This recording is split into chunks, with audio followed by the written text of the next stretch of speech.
은혜의 날입니다. 우리 아침 예배를 하나님 앞에 함께 나가겠습니다.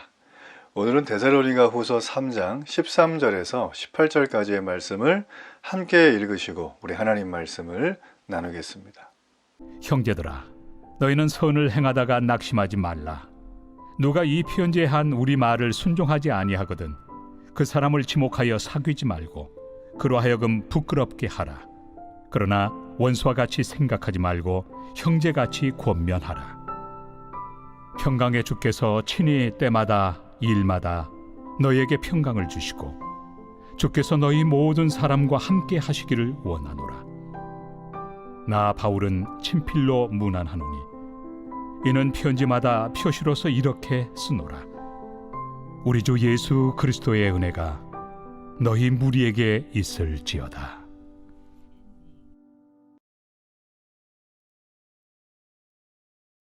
데살로니가 후서의 마지막을 장식하는 부분입니다. 우리가 데살로니가 전후서는 이 정말 따뜻한 아버지가 아니면 정말 사랑하는 형이 누나가 우리 자녀들에게 형제들에게 하는 정말 사랑이 가득 담긴 책이라고 제가 말씀을 드렸죠. 그러면서 따끔한 회초리를 들고 해야 될 것과 하지 말아야 될 것을 얘기해 주는 부분도 꽤 있다는 얘기도 한번 드렸습니다. 자, 오늘 여기 보세요. 13절에 보면 이 마지막을 장식하는 바울이 어떤 얘기를 하고 있는가가 등장을 하죠. 자, 형제들아, 너희는 선을 행하다가 낙심하지 말라. 선을 행하다가 낙심하지 말라라는 말을 하는 걸 보면 지금 낙심하신 분들이 좀 있는 거죠. 선을 행하다가, 즉 우리가 하나님의 일을 하려고 마음을 먹잖아요. 그러면 우리를 가로막는 것들이 굉장히 많습니다. 외부적인 게 있고 내부적인 게 있죠. 외부적인 건 뭘까요? 교회를 또 가냐, 뭐 이번 달은 왜 이렇게 시간을 많이 내서 봉사로 다니냐, 아니 그만 좀 가라, 뭐 이런 거 많이 해요. 뿐만 아니라 뭐 주일 되면 갑자기 경조사가 생긴다거나 직장에서 호출이 온다거나 친구가 부른다거나 뭐 부모님이 불러가지고 요번에 안 오면 뭐 인연을 끊자라든지 막 이런 어떤 일들이 막 생겨요. 그래서 여러분, 주일날 이렇게 듬성듬성 이 옥수수 이빨처럼 다 빼먹는 분들을 보면 신앙이 자랄 수가 없습니다. 예, 잠깐 나오다가 자꾸 빠지는 분들 있죠. 그 신앙 못 자라요. 이거는 제가 볼 때 만고불변의 진리예요. 그래서 교회 출석 횟수만큼 신앙은 비례한다. 저는 그렇게 봐요.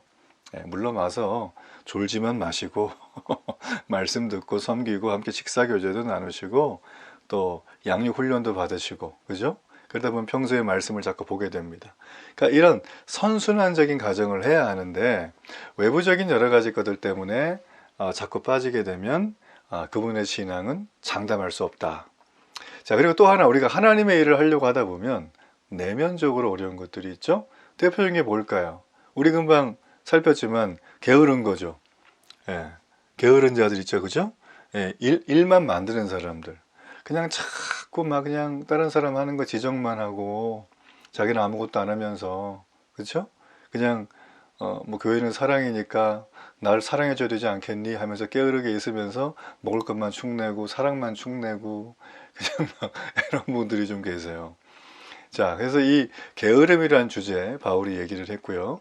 앞에도 보면 교만함이라는 것도 있어요. 그리고 뭐 낙심도 있었죠. 자, 우리가 사실 이런 대표적인 외부와 내부의 문제들, 여러분 이런 것들은 우리가 믿음으로 살아봐야지, 내가 하나님 앞에 좀 섬겨야지 하면 반드시 오는 것들이에요. 자, 그러면 우리는 이것을 어떻게 극복해 나갈까? 그리고 계속 믿음의 길로 일어서서 걸어갈 수 있을까? 오늘 바울은 편지의 마지막에서 그런 부분을 우리에게 말해주고 있습니다. 자, 금방 읽었던 우리 13절, 선을 행하다가 낙심하지 말라고 바울이 지금 권면하고 있어요. 네. 선을 행하다 보면 성실하신 분들이죠. 믿음으로 잘. 근데 게으른 자들 때문에 막 자꾸 마음이 어려워지거나 또 주변에서 자기를 낙심하게 하는 여러 가지 상황들이 발생하게 만들어지죠. 그래서 그것 때문에 충돌을 하고 뭐 교회를 당분간 못 나오신다거나 아니면 진짜 뭐 신앙을 떠나시는, 정말 너무 안타까운 얘기인데 그런 일들이 있을 수가 있다라는 거예요. 자, 바울은 이렇게 자신의 가르침에 순종하지 않는 사람을 어떻게 대해야 되는가 이 부분을 가르쳐 주거든요. 자, 오늘 이 말씀을 보세요. 자, 14절. 누가 이 편지에 한 우리말을 순종하지 아니하거든 그 사람을 지목하여 사귀지 말고 그러하여금 부끄럽게 하라 라고 했어요.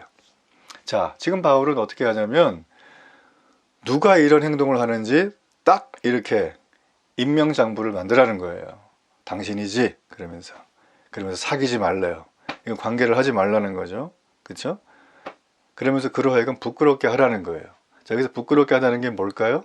우리가 언제 부끄럽죠? 나 부끄럽다 막 이런 얘기 하잖아요. 자, 여기서 말하는 부끄러움은 그 정도 부끄러움이 아니라 자신의 소위 말하면 믿음으로 살지 못한 이 모든 그릇된 행위들과 생각들을 스스로 깨닫게 하라는 뜻이에요.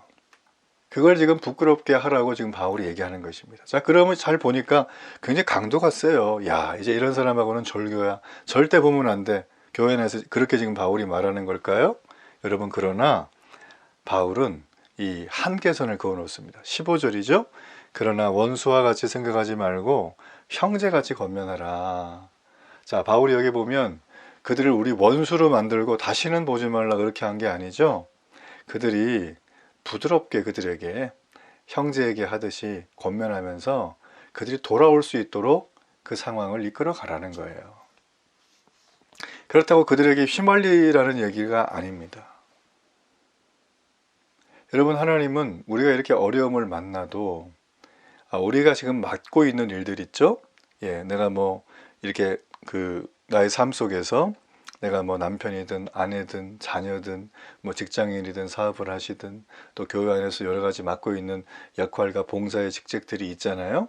여러분, 이런 것들을 이렇게 난관이 부닥치고 좌절할 만한 상황이 와도 어려움을 만나도 끝까지 감당하는 모습을 우리 주님이 기뻐하신다고 말해주고 있습니다. 바울이 지금 그런 맥락으로 하는 거예요. 데살로니가 성도들 중에서 선한 일을 하다가 낙심하고 지친 자들을 격려해주고 있는 겁니다. 그러면서 끝까지 견디고 충성을 다해서 감당하라, 그런 얘기를 해주고 있는 것이죠.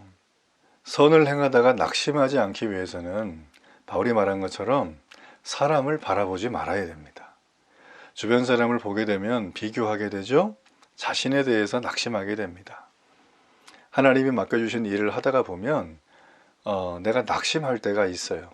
일이 잘 진행되지 않을 때라든지 내 뜻과 다르게 여러 가지 의견의 충돌이 올 때 우리는 나도 모르게 지치고 힘들 때가 있습니다. 그럼에도 불구하고 일을 이루기 위해서는 사람들과 동역을 해야 돼요. 예전에 어떤 분은 그냥 사람한테 상처를 많이 받아가지고 교회 가서도 얘기도 안 하고 예배만 탁 드리고 자기 맡은 것만 하고 밥도 안 먹고 그냥 쓱 왔대요. 예, 뭐 부탁하면 해주고 그게 다예요. 어떤 교제도 하지 않는 거예요. 예.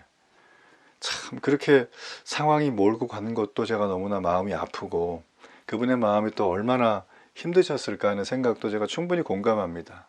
여러분, 그렇지만 우리가 이 일을 이루기 위해서는 사람들과 함께 일을 해야 합니다. 이건 일반적인 일도 마찬가지죠. 하물며 하나님의 일도 영혼을 섬기고 복음 안에 들어오기 위해서 새 생명을 주는 거라면 당연히 사람과 동역을 해야 됩니다. 거기에서 상처를 받고 힘든 일 겪는 건 당연한 거예요. 이걸 이상하게 생각을 하면 안 돼요. 왜냐하면 우리는 의롭다 칭함받은 죄인이기 때문에 그래요. 죄인 출신인데 하나님이 우리 보고 너 내 자녀야 이렇게 해준 상태거든요. 그러니까 옛날에 그 죄의 주특기들이 다 남아있어요. 조금만 해보면 다 드러납니다. 근데 그걸 가지고 내 기준으로 정죄하고 판단하고 야, 왜 저렇게 이렇게 시작을 하면 답이 안 나와요. 그렇다고 너무 무덤덤해지라 그것도 아니에요.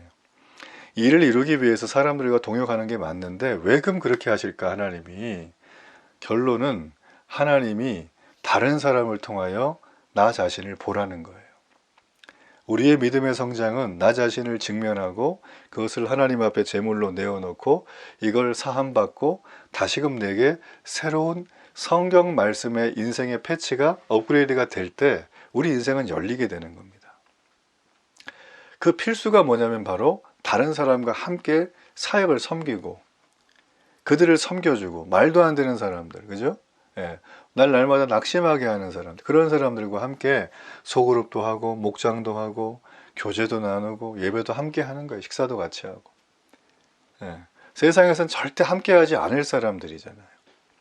그래서 제가 예전에 이제 그 교구 목사 사역을 할 때 이제 해마다 이제 교구를 편성한단 말이에요. 그래가지고 아 여기 이제 이 목장의 목자는 누구하고 모고는 누구하고 이렇게 막 짜는데 그때만 되면 평소 전화 없던 분들이 전화가 삐리리 와요.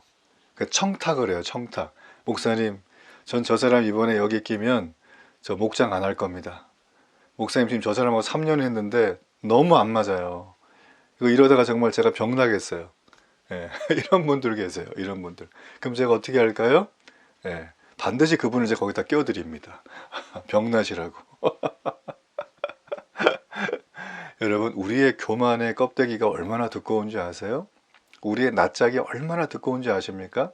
우리는 늘 가면 쓰고 다니기 때문에 여러분, 우리의 교만이 어지간한 걸로는 기스도 안 가요. 아, 기스 일본 말인데 흠도 안 가요. 예, 자국도 안 남아요.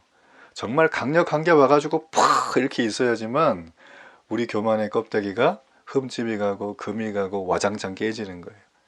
그럼 깨지는 게 왜 중요할까요? 깨져야 요한복음 말씀에 나오죠. 진리를 알지니 진리가 너희를 자유케 한다. 그러니까 교회 안에 와서도 여전히 자신의 가면을 쓰고 우리 주 예수 그리스도의 은혜예요 말은 하지만 그분 행동하는 거 보면 은혜가 아니라 다 자기 주관대로 하는 거예요.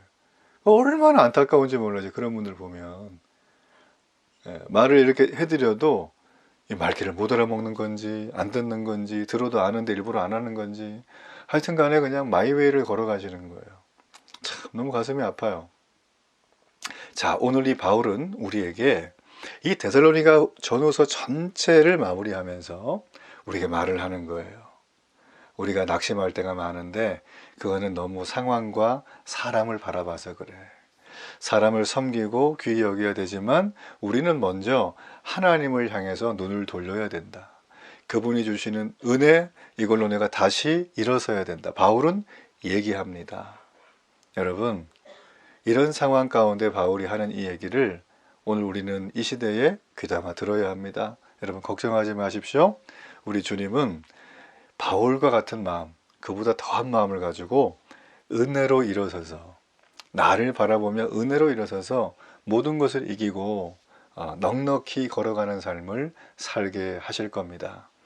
우리가 데살로니가 전후서를 통해서 살폈던 이 말씀대로 우리가 어떤 미혹에도 어떤 잘못된 사상에도 어떤 잘못된 그 사람들 통해서라도 마음의 어려움을 겪지 않고 늘 말씀을 따라 날마다 강건하게 어디를 가든지 우리 주님의 복음이 전해지는 축복의 삶을 살기를 주의 이름으로 축복합니다.